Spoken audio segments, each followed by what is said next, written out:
একটু বেশি খাবা? হ্যাঁ, একটু বেশি খাবা? না আল্লাহ পাক যা খাওয়াইছে দে একটু লন না আমি খাই লন একটু আপনি লন ছোলা মুড়ি কাঁচা জাল একা একা খাইলেন সবাই মিলে খাইলাম। সবাই মিলে খাইছেন এবার শেষ ফিনিশিং চা খাইলাম ফুল বাগানে বসে। চার যে টান দেখেছে, আমরা চা খাইলে আসেন আমাদের এখানে দাওয়াত করতে, শ্রীরামপুর ফকিরাম গাছতলা।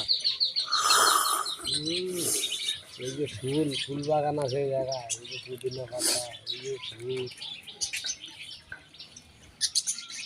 বহুত আছে, ফুলের বাগান।